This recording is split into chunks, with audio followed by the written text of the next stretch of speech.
Good evening. Thank you for joining us in this first episode of Barbados Kingdom Government Initiative. We just want to remind you that this is a YouTube premiere.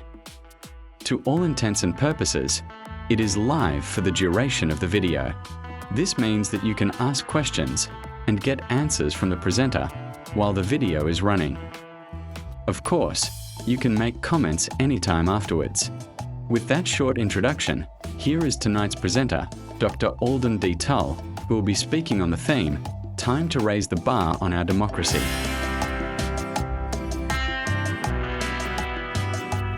Good evening, viewers. Thank you for joining us in this first episode of Barbados Kingdom Governance Initiative. A warm welcome to all those joining us from Barbados, where we are located, those from the Caribbean, and further afield.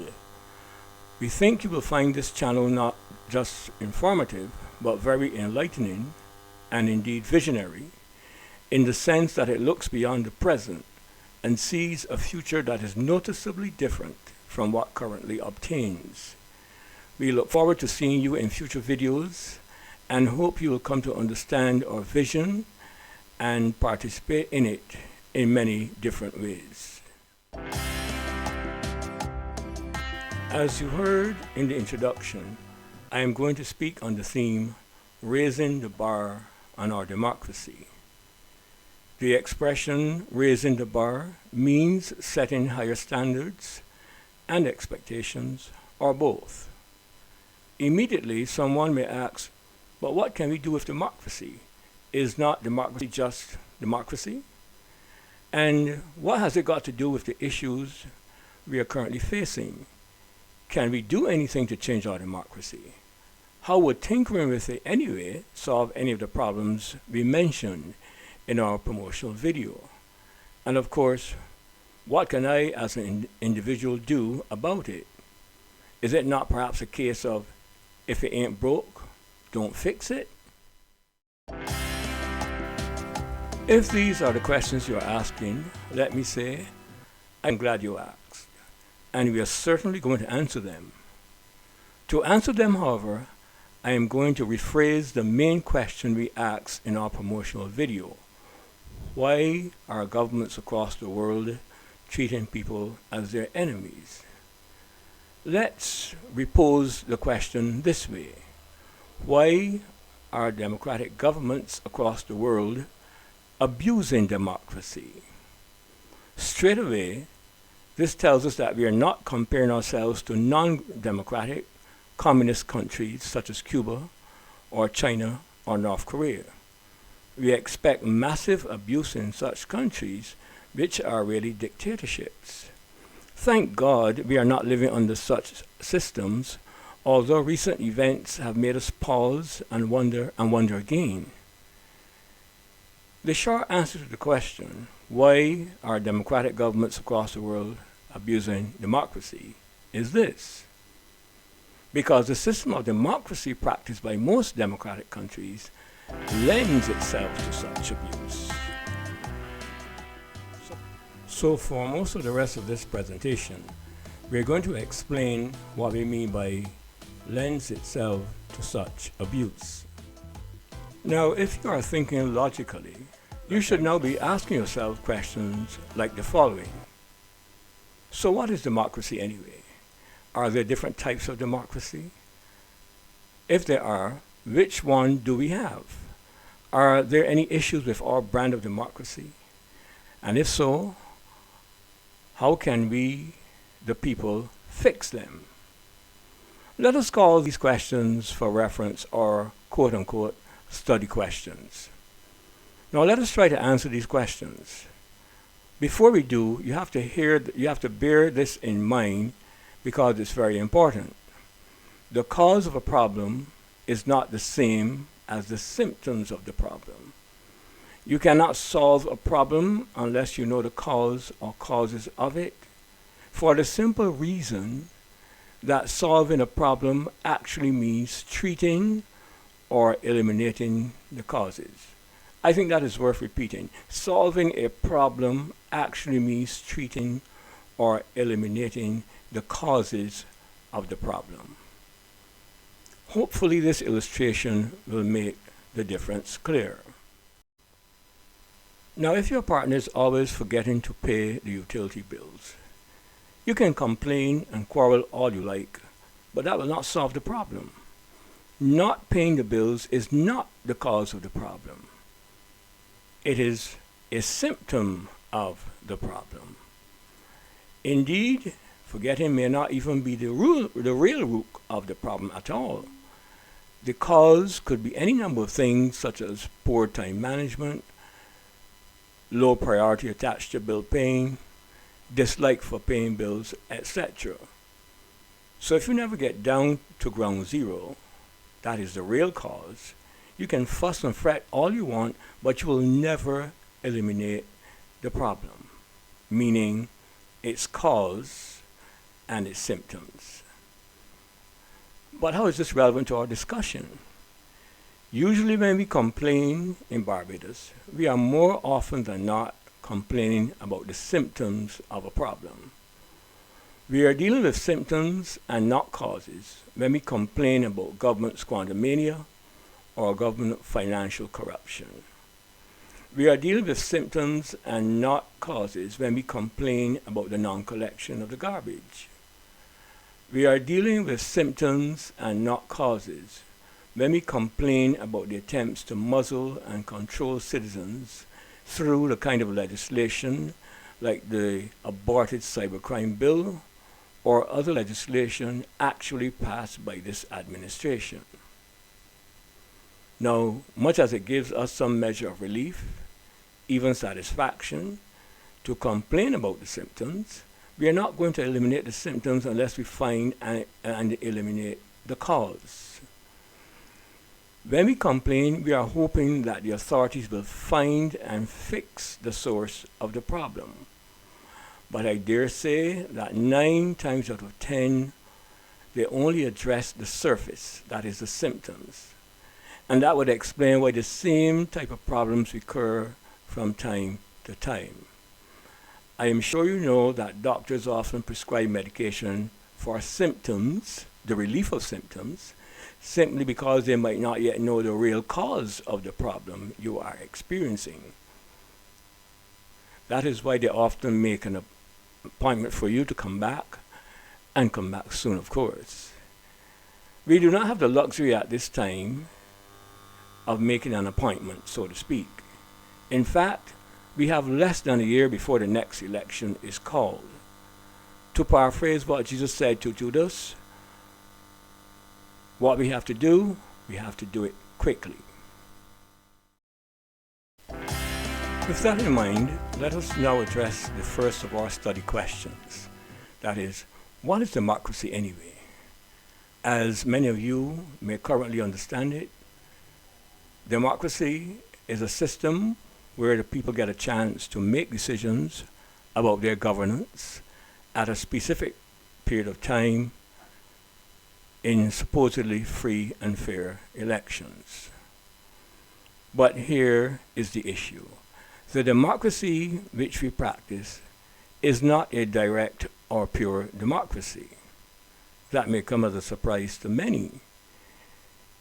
In a direct democracy, the people are consulted on and vote on every single decision, Has such a system ever existed?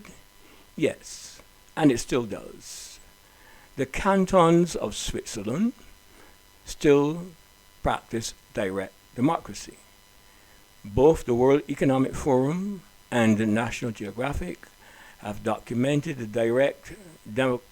direct democratic system of the Swiss cantons. Links to these two sources are in the description box of this video.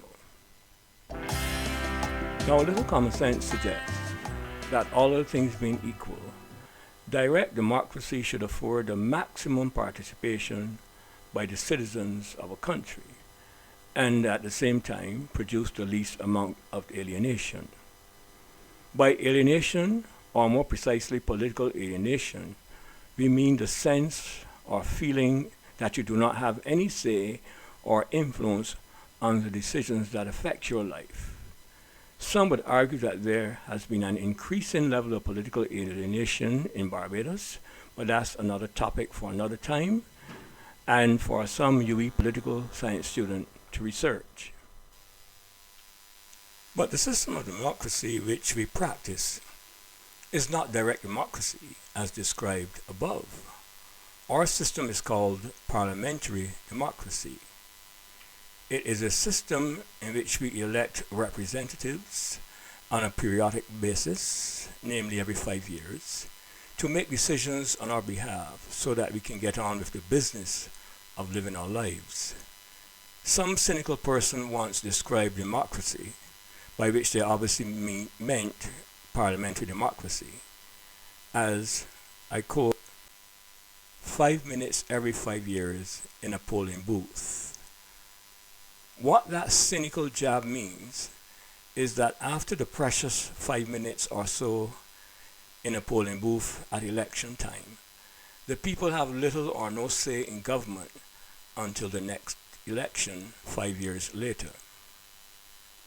As one commentator has put it, before the election, the politician comes as a servant. After that, he or she becomes the boss. But all things considered, parliamentary democracy, from the perspective of the citizens at least, is a more efficient arrangement than direct democracy. Now, why so? Because it is somewhat impractical for citizens to be consulted and polled on every single governance decision. So, we, like most democratic Western countries, including the United States, practice a form of parliamentary democracy as a compromise to pure democracy. All other things being equal, parliamentary democracy should work out just fine. By that I mean this: provided those elected representatives understand fully and clearly that they are the paid, in fact highly paid, servants of the people, and provided they duly consult with us, the people who hired them, where appropriate, all should be well. But as you very well know, everything does not always go well in our representative parliamentary democracy, especially lately. However, let it be clear that things did not start going south with this current administration. This is a non-partisan program.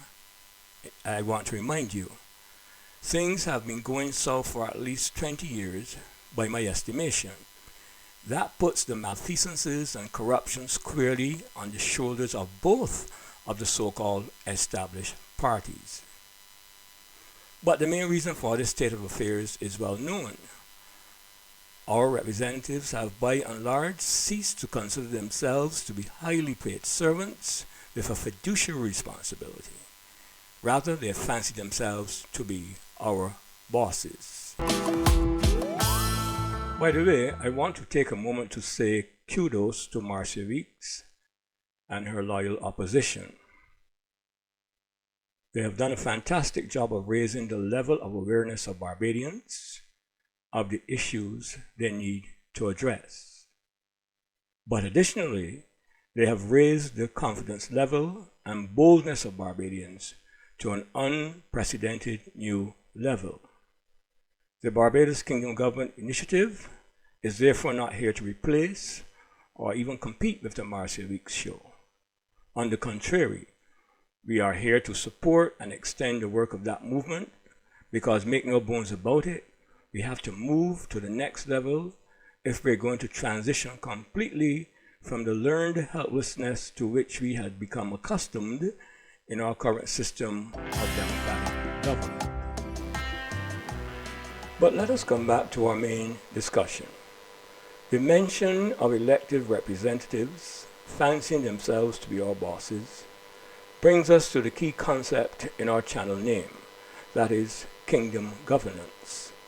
It might surprise many to know that the Christian scripture, the Bible, is loaded with references to government and governance, both Old Testament and New Testament, by the way.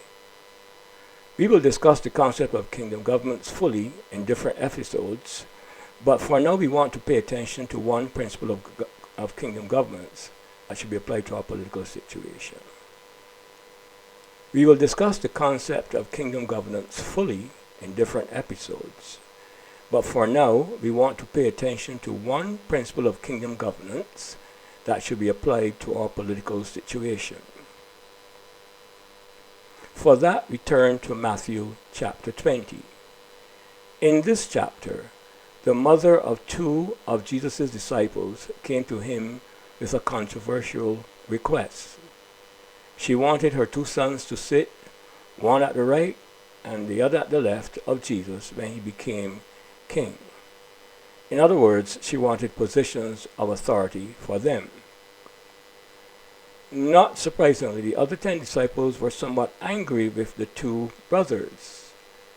Afterwards, Jesus called the disciples together and gave them a lesson in kingdom governance. His statements in verses 25 to 28 are the key takeaway. You can see them on your screen, Compliments of the Bible Hub. But here's what he said.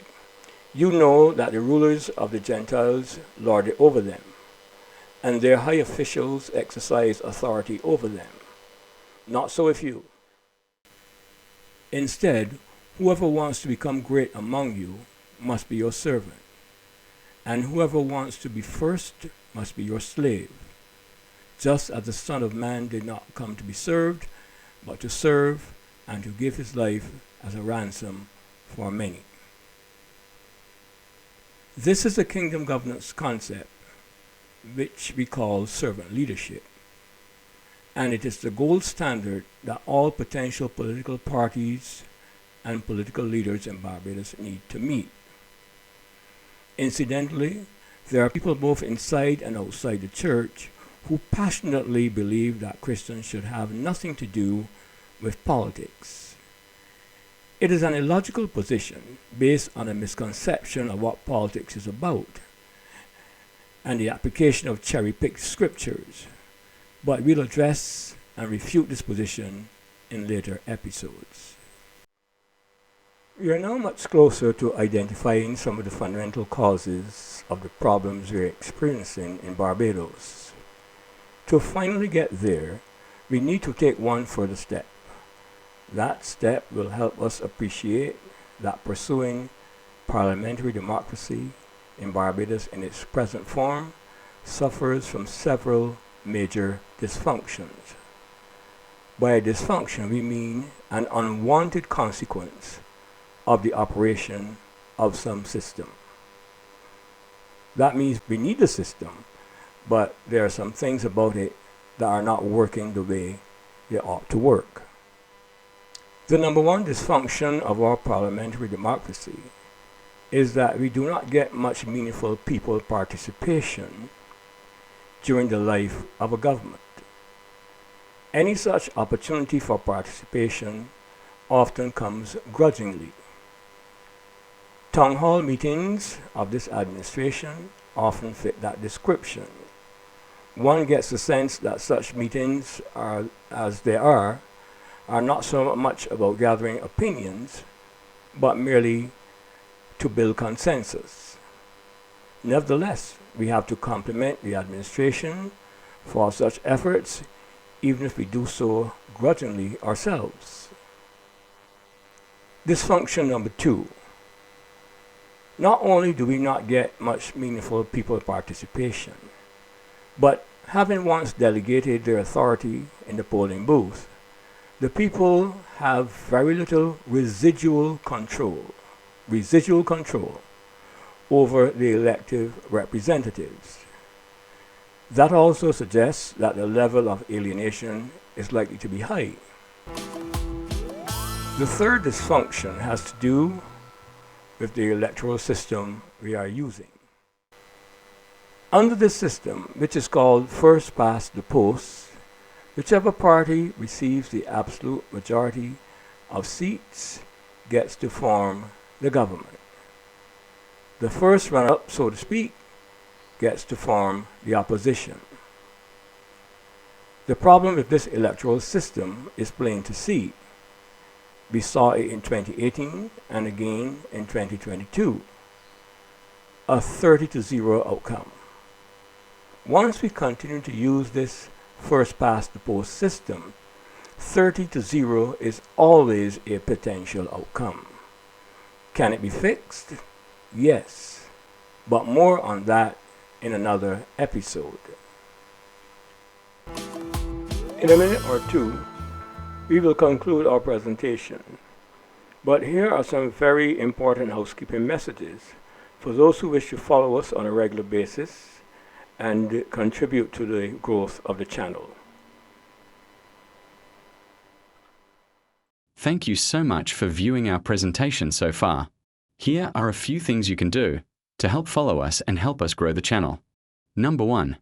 We would like to go live in the near future, but YouTube requires that we have a certain minimum number of subscribers.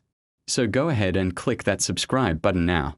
When you are a subscriber to the channel, YouTube automatically sends you a notification whenever a new video is posted. Notification is not something we control ourselves. The system does it automatically. Just remember to turn on the notifications function on your desktop, tablet, or smartphone, because you won't see the message if you don't. That way, you do not have to depend on us to send you a WhatsApp notification. Number 2, please like this video. When you do, the YouTube algorithm shows it to other users, and this helps our channel to grow. Number 3, but this is not just for videos. Most YouTube users do not know that you can post short articles or updates on a YouTube channel. But it is true. And we intend to make use of this facility immediately. But you can only access those articles if you are subscribed, which means you become part of our channel community. Again, the system will automatically send you a notification of these articles or updates if you are subscribed to the channel. So, go ahead and click that subscribe button now and help yourself, as well as help us to grow. Cheers! Our conclusion then is that these 3 dysfunctions that we have identified in our system of parliamentary democracy are the fundamental causes of some of the current abuse of our democracy and of the problems we keep having with our elected representatives. It follows then that we need to tweak or hybridize our system of parliamentary democracy to eliminate or minimize those dysfunctions so that the people not only feel empowered, but more importantly, have actual real-time control of their elected representatives. What we, the people, need to do now is to find the political will and creativity to formulate and demand the changes necessary to fix the system of parliamentary democracy so that it will accomplish 3 objectives. Number 1, give citizens some de facto real-time control of their elected representatives. Number 2, prevent the fiasco of a 30-0 outcome as we have witnessed twice in a row. And number 3, reduce the power of the Prime Minister and the ministers in general. In the coming episodes, we are going to specify those fixes. In other words, we are going to explain how we can hybridize or reform our parliamentary democracy so that it works for us much more effectively. I am aware that the Constitutional Review Commission has received submissions which might be relevant to some of the objectives proposed above. We will make reference to such submissions as appropriate. Thank you for viewing.